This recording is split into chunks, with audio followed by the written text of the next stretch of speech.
Today is finally day 75.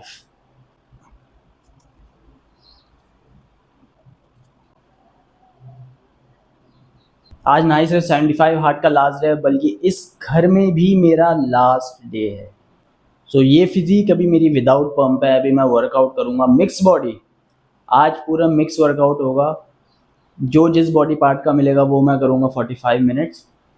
And अभी मैं कोई प्लान्ड वर्कआउट नहीं कर रहा हूँ, बस जो मन में आ रहा है वो कर रहा हूँ। मेरा मेन गोल है जस्ट कीप मूविंग, रुकना नहीं है, वर्कआउट करते रहना है। रेस्ट लेने का मन करा तो लेस इंटेंस वर्कआउट करो, और अगर आपको कंफर्टेबल फील हो रहा है तो मोर इंटेंस वर्कआउट करो। That's it. ये सारी वर्कआउट मैंने 7.5 केजी के डंबल से की है। इस चैलेंज के दौरान मेरी शोल्डर वेन काफ़ी प्रोमिनेंट हुई है, you can see, and I am really happy. इसके बाद मैं चले गया कैलिस्थेनिक्स के कुछ वर्कआउट करने। स्टार्ट किया मैंने हैंड स्टैंड से।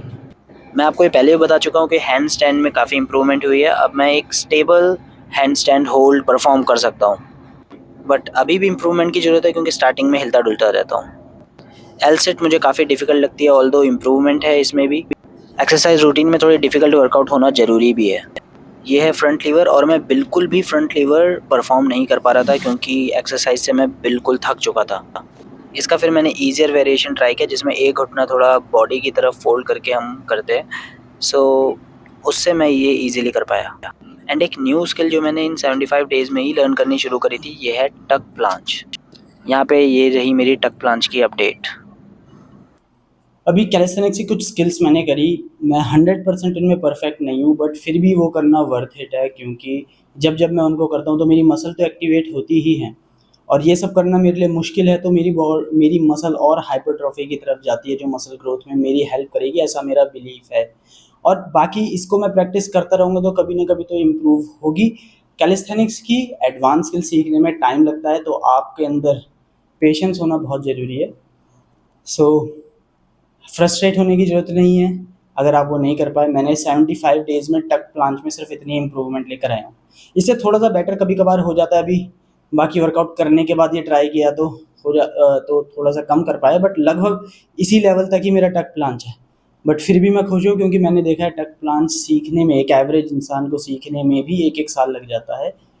एंड टक प्लांच मेरे शोल्डर्स के लिए बहुत अच्छा है। ये मेरा फेवरेट रूट है साइकिलिंग का, एंड आप देख ही सकते हैं ऐसा क्यों है।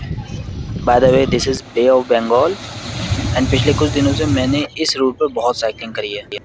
मौसम इतना बढ़िया था कि मैं खुद को रोक नहीं पाया और मैं करने लगा बाहरी हैंड स्टैंड एंड टक प्लांच। और यहाँ पे टक प्लांच फिर भी थोड़ा बेटर हुआ रूम से। इस चैलेंज के अंदर यही ब्रेकफास्ट मैंने हर दिन खाया है, एंड ऑनेस्टली मुझे ये ब्रेकफास्ट बहुत ही पसंद है। बिजी शेड्यूल था तो खाना नहीं बना पा रहा था, बाहर से ही जो है नॉर्मल घर जैसा खाना खाया। शाम के वर्कआउट के लिए मैंने डिसाइड किया कि मैं रनिंग करूँगा एंड बाद में जाके करूँगा बर्पीज़। रनिंग मैंने बहुत ज़्यादा नहीं करी क्योंकि पिछले कुछ दिनों से रनिंग तो मैं डेली कर ही रहा था, एंड बर्पीज़ करके बिल्कुल एकदम अच्छी खासी कार्डियो हो गई थी।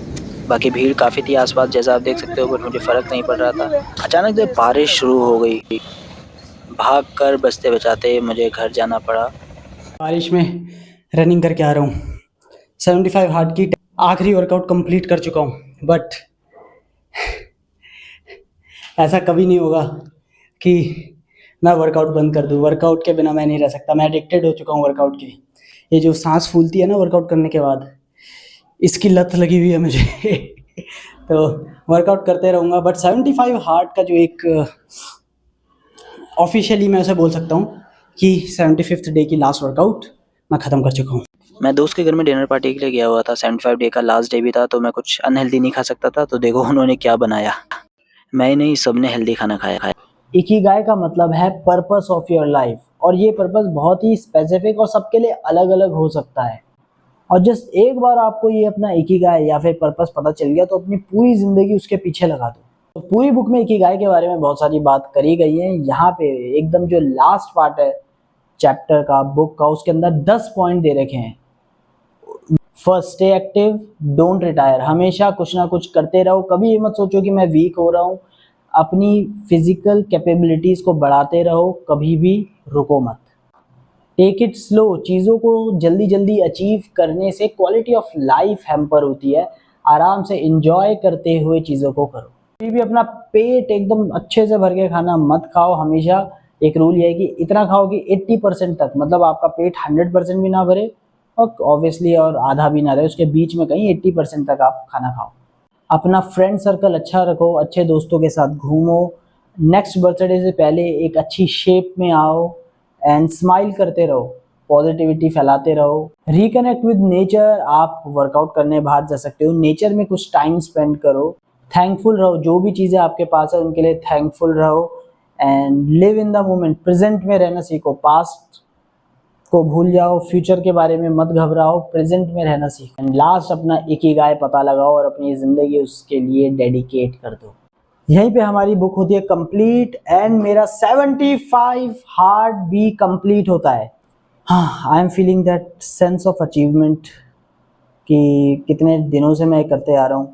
कहीं ना कहीं मैं चाहता हूँ कि जो लाइफ भी ना कुछ चैलेंज मैं लेता रहूँ लाइफ को इम्प्रूव करने के लिए, अपनी फिटनेस को इम्प्रूव करने के लिए। एंड आई थिंक इससे लाइफ को एक गोल मिलता है, एक डायरेक्शन मिलती है। I really enjoyed 75 hard and मुझे लगता है कि वापस से पहले के रूटीन में मैं नहीं जा सकता। इतने दिनों तक क्लीन खाने के बाद फिर से आप, अब मुझे कोई भी जंक फूड देखता हूँ ना, मतलब अंदर से ही आवाज़ आती है कि मत खा। वर्कआउट के बिना तो मैं नहीं रह सकता ऑब्वियसली। 75 हार्ड में रेस्ट नहीं ले पाता था, वो रेस्ट अब मैं लूँगा बीच में and I will try to make और या फिर एक्सटेंड दिस 75 हार्ड, और अब मैं शॉर्ट फॉर्म में शायद बना सकता हूँ, बट फिर भी कुछ मे बी 1 महीने बाद मैं ये करूँगा क्योंकि मैं भी बहुत बिज़ी हूँ। मुझे पूरा घर शिफ्ट करना है, दूसरी जगह पे जाना है, तो फिर इसमें टाइम भी लगेगा। बट फ्यूचर को लेके मेरे बहुत सारे प्लान हैं। मैं इस चैनल में सिर्फ फिटनेस ही नहीं बल्कि सेल्फ इम्प्रूवमेंट से रिलेटेड चीज़ें भी करना चाहता हूँ। ये सारी चीज़ें बुक पढ़ के भी मैं सीखा and thank you very much. बहुत ज़्यादा व्यूज़ एंड बहुत ज़्यादा सब्सक्राइब लोगों ने नहीं किया, बट कुछ लोग थे जो हमेशा लाइक करते थे, हमेशा कमेंट करते थे, उनका मैं बहुत ही धन्यवाद करता हूँ, बहुत बहुत थैंक यू। और मैं आपको डिसअपॉइंट नहीं करूँगा, और भी बढ़िया कंटेंट लेकर आऊँगा जो ना ही सिर्फ मेरी लाइफ को बढ़िया करेगा बल्कि आपकी लाइफ को और ज़्यादा इम्प्रूव करने में भी मदद करेगा। बस इतना ही आज के लिए, इतना ही 75 हार्ड ख़त्म करते हैं। बट मेरे चैलेंजेस यहाँ पे ख़त्म नहीं हुए हैं, मैं फिर से आऊँगा, मे बी बहुत जल्दी दूसरी कोई वीडियोज़ लाऊँगा। Thank you very much, thank you.